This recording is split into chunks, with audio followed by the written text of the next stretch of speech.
All right, what is going on, people? Welcome. You know that sound, the Unfiltered Band means yes, another episode of Unfiltered coming your way right here, right now. This ep 174 on Unfiltered, Machado, MLB, little Jake Paul even before we get done. I'll call this buffet style. On episode 174, you always could jump on board, be first to the buffet table here on the Unfiltered Revolution. And thank you, Unfiltered Band, by getting in the Twitter at Casey Stern. Get up into the bio, get on the YouTube channel, and jump in and subscribe and like and watch all and share, of course, all the videos and all the interviews and conversations and guests and more from Major League Baseball, NBA, hockey, football, MMA, you name it, we got it. And we, that way, are kind of right in line and in tune with the folks who make this possible. We, as always, presented by our good friends at Bet Online. Bet Online remains your number one source for all your sports betting needs this season. Everything from pro and college basketball, UFC, MMA, and more. Always get the latest odds, team matchup info, player news, and game trends over at Bet Online. Live betting options, free contests, live scores, almost any game, any sport imaginable. Bet Online truly is the fastest, easiest way to bet all your favorite sports leagues and events. It's easy. People, head over to the website today. Use your mobile device to join. Receive your 50% welcome bonus with your first deposit. Make sure to use the promo code BELIEVE, BLEAV, to receive your rewards. It's betonline.ag. That's betonline.ag, where the game starts as we get started here. A couple programming notes, if you will. If you have not jumped in, and please do. You can see right there in the video. Get on board the Unfiltered Revolution at Casey Stern. Want to see you there and connect with me. And one of the things you would have seen is I tweeted out that a Believe teammate and an all-around good dude, my guy, Shukri Wrights, who's got a really good podcast, talks a lot about sports and baseball and hockey and a lot of all things Boston and sports, but also about life. We had a two-part conversation you could find on my Twitter. You can get on YouTube here, on his YouTube as well. And you can get on Apple, Spotify, everywhere you get your podcasts, on his podcast, where we talked a lot about baseball and the pitch clock and all that stuff, but we also talked about life. And that's something I've been talking about a lot over the last, really over the last year. And that is the importance for us and people who are involved, us in sports, and people who are involved in this thing where people come in for whatever reason, to me, to, either love, hate, or somewhere in between what I'm saying about baseball or basketball, whatever it might be. And for people to understand that there's a lot more that's important than sports, right? You got families, you got kids, you got loved ones, you got life, you got friends. And in all of that, you're going to meet plenty of people, especially, I think, and this is not at all to be chauvinistic, it's almost the reverse of that. Just to be honest and to say that, hey, look, if you're a guy in today's day and age in 2023, especially if you're in the athlete world, especially if you're in the public eye, you're afraid to be honest and say you're fallible. You're afraid to be honest and say you're vulnerable. You're afraid to be honest and say you're a human. We're not allowed to be that. Now, nobody allowed to be that in certain ways, so please understand. But if you're sitting there and you're a guy, and this is hard to explain, and it's wrong, it ain't right?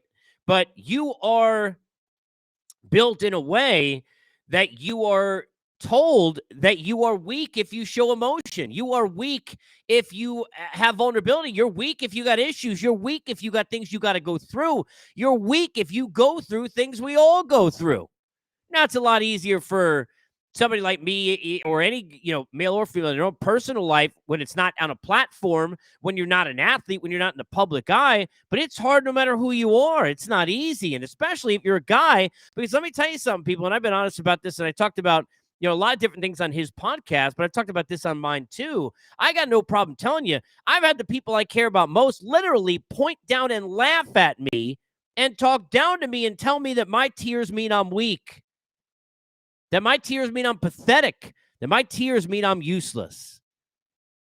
They could do whatever they want to me, but if I react and get upset, if it makes me sad, then I'm the weak one. And you know what? Because especially, I'm looking in the eye here, especially because guys, right, are no, we can't. Who are you going to tell, right? Nobody going to listen to you, and then it's like there's an embarrassed factor that comes in there, this quotient of like, I can't say anything because then it means I'm weak. This is how people treat you when you get sad, when you get emotional, when you have things go on. Point being, we got to normalize all that. This isn't a conversation that needs to be on Dr. Phil. This isn't a conversation that needs some 5-part series. And a conversation needs a Lightbod series.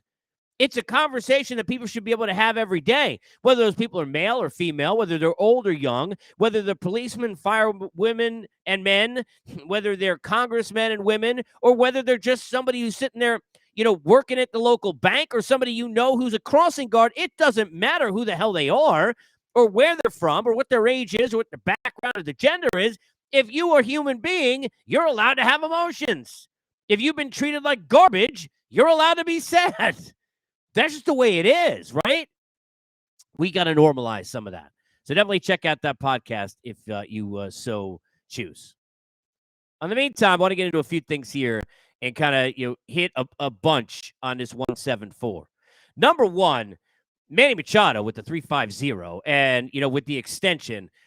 I got to give Manny Machado a lot of credit because here's the thing, right? Manny Machado always been a great player. Manny Machado, when he was the only dude on the Orioles, right? A long way back in the Wayback Machine, Manny Machado always been a great talent.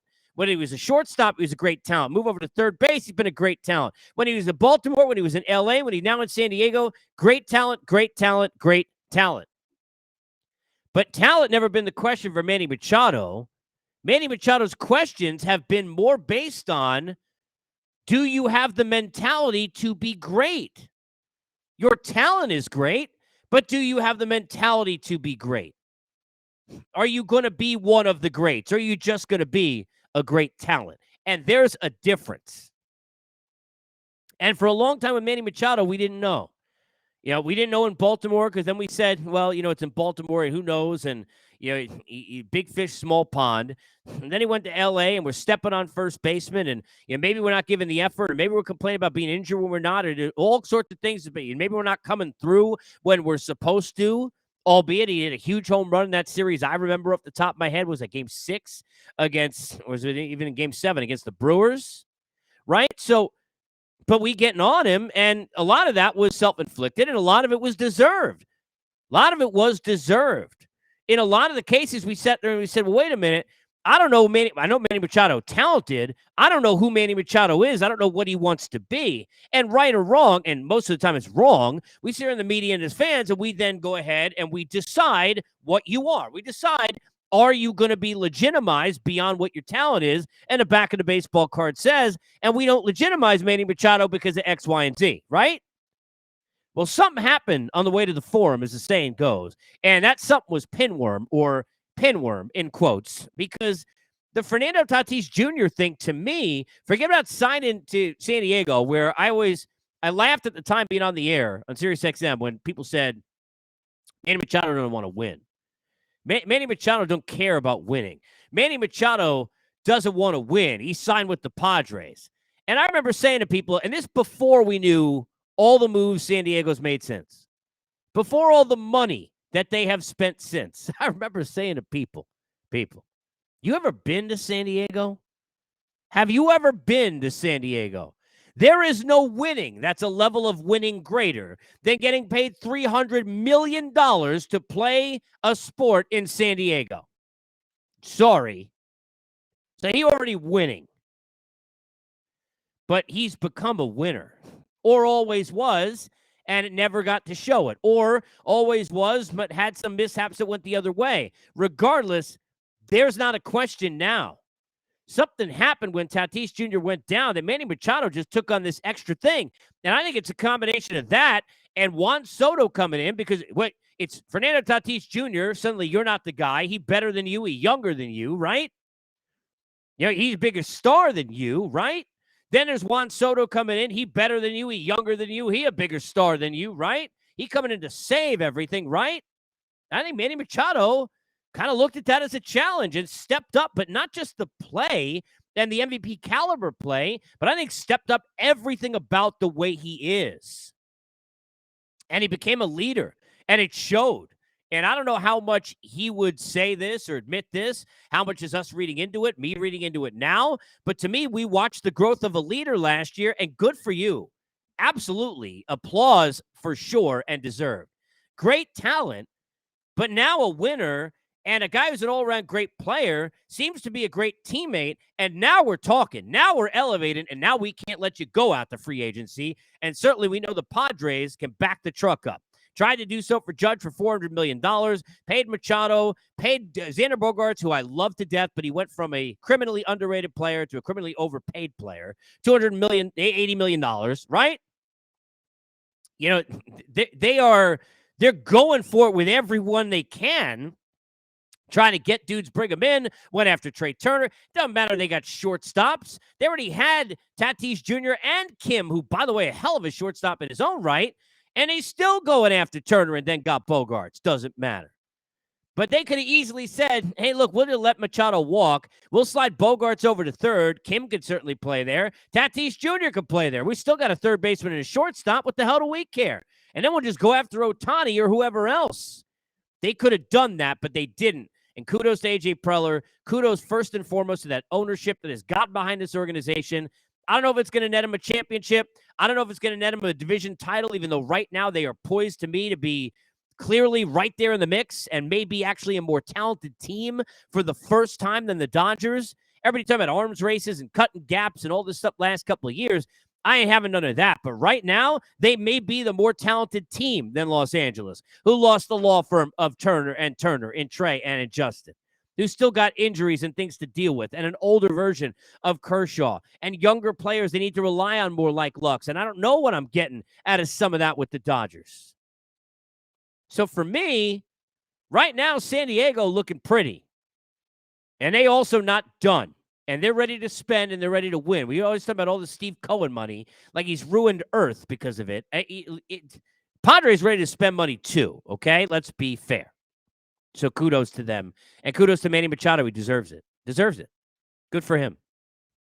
And I think we don't do this in the media, and we don't do this in the world. You know, we got receipts on everybody. When people grow and they go ahead and they do the right things, or they go ahead and they start to say the right things, or they go ahead, we wait till it's too late. We waited till Kobe Bryant had died until we talked about all the things he'd done to kind of repair some of the things he had not done or done wrong in his life. This is what we do in sports. This is what we do in 2023, because to be honest, people, most of us suck in 2023, right? Just who we are. This social media world a killer. It ain't good. But to me, we don't do enough of this. And in this sport, we don't do enough of this, right?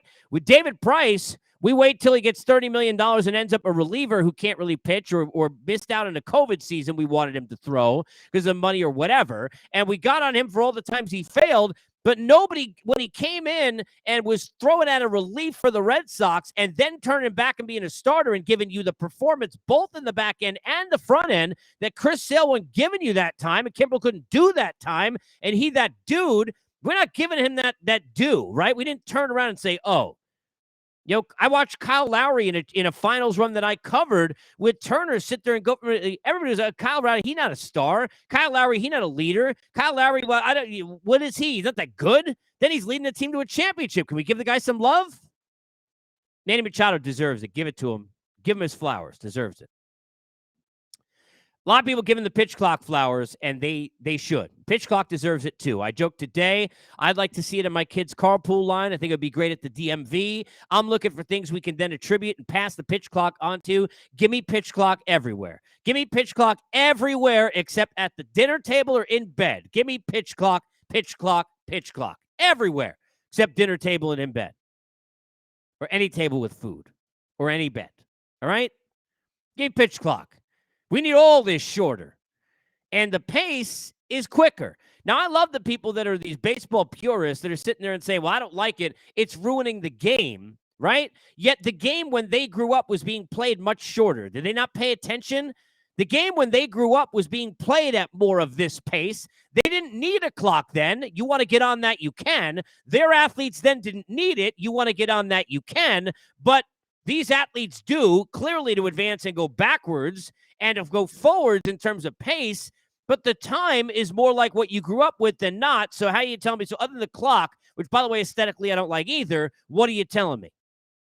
Then I got people telling me, well, it ruined the game. It ended the game with the Red Sox. And, you know, we got, 2 situations I saw with Hunter Green. He had 2 violations today, and there are violations everywhere. Manny Machado, aforementioned, got a strike to begin a count. We got people getting out. Well, guess what?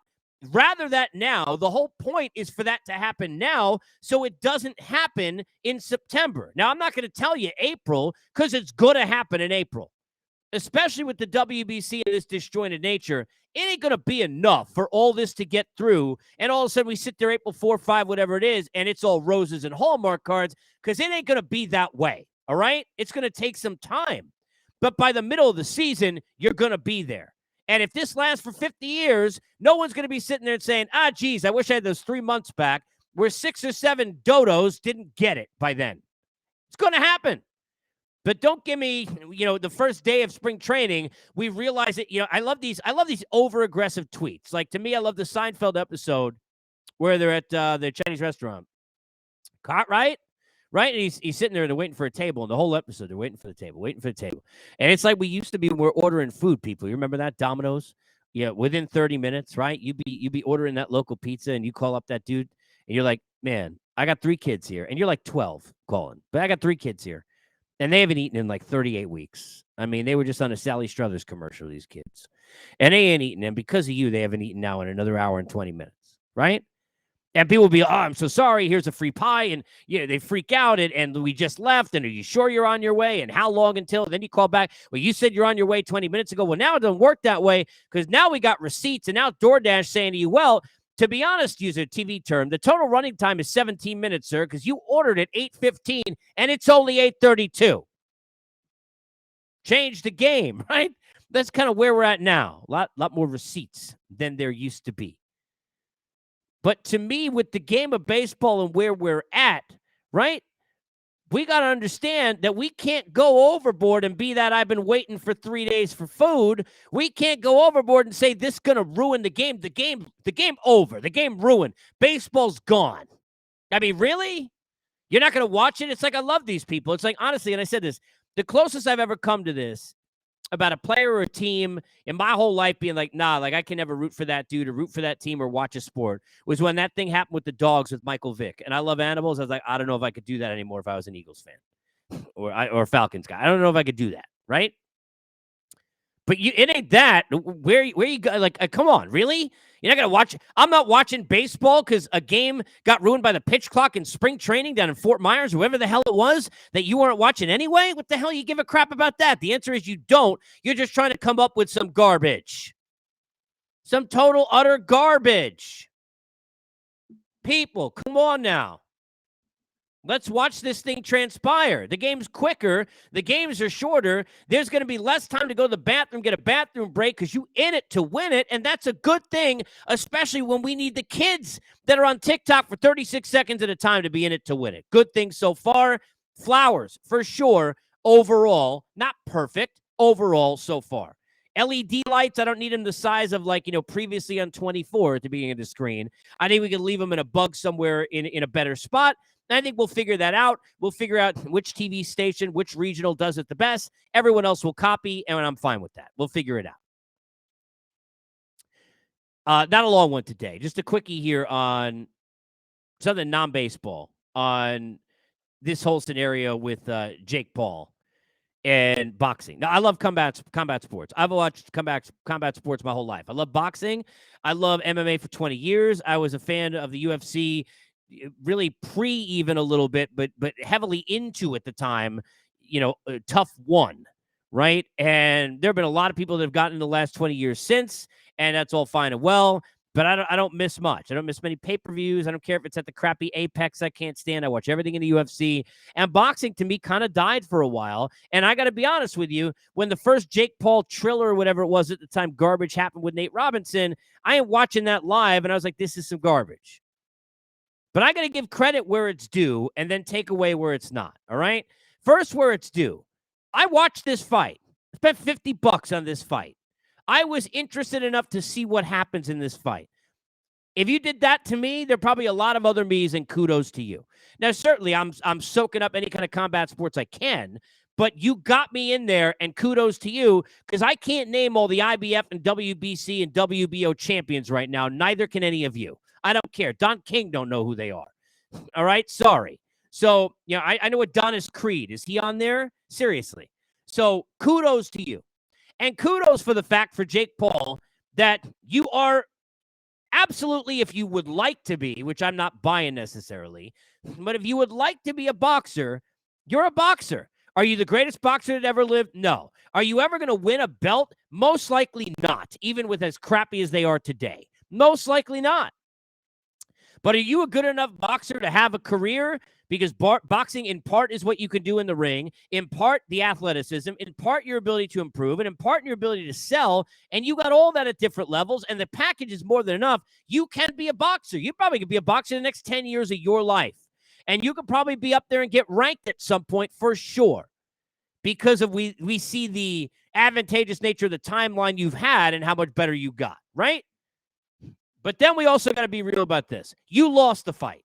I don't want to hear about you were sick, you had a boo-boo or whatever this nonsense. You lost the fight. You talked so much crap. You basically said the guy's name should be disowned, and you lost the fight. He beat you. All right? Now, I understand you knocked him down on a jab in the 8th round. You want to live with that and own that the rest of your life? Go ahead. And I know it won't be the rest of your life because you're going to run this back. How great would it be in life if our losses we could run back? You can in combat sports. They're going to run it back. We're going to find it. And I'll watch it again. It was entertaining. But you know what I came out thinking? Kudos to Tommy Fury. Guy got so much crap. Forget put Baby in the corner. They got him being cornered. He's got to change his name. He's not going to get paid. He's got all this stuff. He's 23 years old stepping into this spot. Not easy. Everything to lose. Jake Paul loses, and he falls back on his gazillion dollars, and you fall back on, Tyson's my half-brother. I mean, honestly. Like, you ain't got much. I was on whatever that reality show, Temptation Island, Love Island, whatever, Paradise, I don't even know what it's called, right? I don't know if that's here in the States, but I certainly didn't see it. Didn't come up with all the Megan photos when I go on Peacock or, I know by the movies Menu. Is that Netflix? I don't know. You're the ones that are in front. It's not coming up there. British Baking Show, I can get that. But nobody even care who you are outside of Tyson's brother, and your dad's accent is amazing, and I love him. That's it. That's what you got. So all that pressure, kudos to you. I thought you boxed pretty well. I thought you looked better than Jake Paul. I thought you outboxed Jake Paul. I thought your power. Look, I don't think you're winning a championship either, and you're certainly not your brother, and that's okay.